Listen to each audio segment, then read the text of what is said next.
واحد دولي مثلا مركي ضدك دجان كسكوي معدين لون قياس دولي إنه يهم ما فهمتي. بسم الله الرحمن الرحيم داود يال دقمة برابة وحلقة الشيء يا دعنا نحدل له ضدك دجان كي هذا الهيان قبر هل كسر الشيء إن إذا شيء لا بحبه دولي سيدا أي شيء ضدك دجان كقار كميدا يلسو حريري معجزة أنا أيوة حكتها أنت هاي دقمة برابة يولي بتولوين كهوسي ماذا ضدك أيوة يكون قطي ولاع يرجع له مت كميدا ضدك دجان كيان ربا ويلسو حريري إن العد كيس إذا مغشيو سي أرنكاسي أو شرحه. السلام عليكم. وعليكم السلام ورحمة الله وبركاته. قلت لا وراك يوك السلام. وكاغا ضدك ديغانك gabadhan sidee u dhashay hada lahaynta ka dhalatay maxay tahay marka inoo sheeg walaalkay gabadha dabeel baa loo maleynay inay hayso wax uuran laguma oge ilaahay kuma soo darnaade gabadhii saakay xanuun qabtay waa la waday waxay dhashay wax dooli misalan markii dadkii deegaanka isku yimaadeen loo qiyaas dooli inuu yahay ma fahanti laba xabo dooli wixii dooliga lagu tilmaamay wax naf ku jira ma ahaan saaseen wax u jiraan waayahay gabadha ma uuri laheedo ma nin baa qabay mise amar ilaahay sidaas ay ku dhacday gabadha waxa waay nin uu qaba ninku way kala tageen waqti ka badan 9 bilood bay ninka kala maqnaayeen uurkaana sida la qiyaasay waxay leedahay waxaan isku arko wax 7 bilood amal ah misalan markii la sii dhax galay oo wixii la baarin waxa wax ilaahay dhankiis ka yimaado inay yihiin ayaa wax waay loo badiyay ma fahanti waayahay marka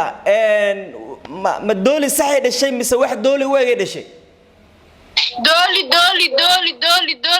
دتك ديان اسكو راعين دولي نيدش وايه marka wixii manoli مسوي dhinteen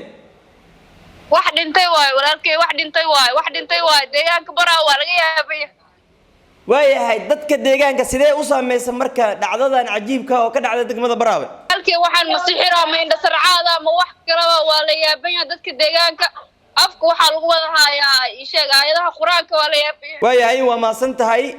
mid kamid ah dadka deegaanka ayay ahayd kadib markii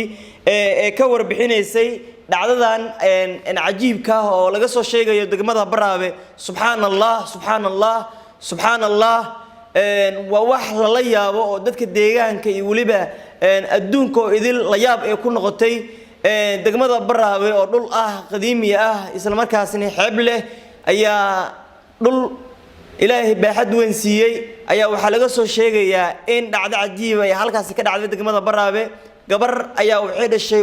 dooli wax u eg dooli ma dhihi karnaa laakiin sida muuqaalka aniga aan ka arkayay social media Facebook waan soo gudbi waayay kadib markii qaanuunka sharciga u yaala Facebook oo san ogoleen wax dhigdhig ku saabsan hase yeeshee dadka deegaanka ayaa waxay ku noqotay dhacdo cajiib ah oo walaac argagax abuurtay dadka deegaanka ayaa hal mar afka wada qabsaday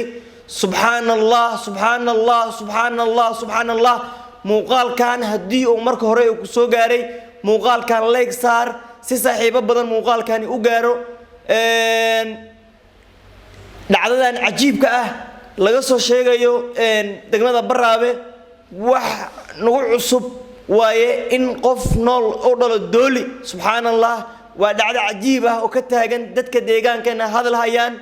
baraawe qaybaheeda kala duwan dadka ku sugan oo dhan hadal hayn weyn ayay ka dhalatay gabadha dhashay dooliga hal mar ayay isqabsatay magaalada dadka deegaanka ayaa isku soo baxay waxaan muuqaalka aan rabay inaan intusiyo kadib markii qaanuunka sharciga Facebook u yaalo saraali ka ahayn marka hore muuqaalka like saar si saaxiibo badan muuqaalka u gaaro sida adigoo kale to muuqaalkaaga la sii wadaag una sii shargaray saaxiibo badan si ay u arkaan muuqaalkan cajiibka ah subhanallah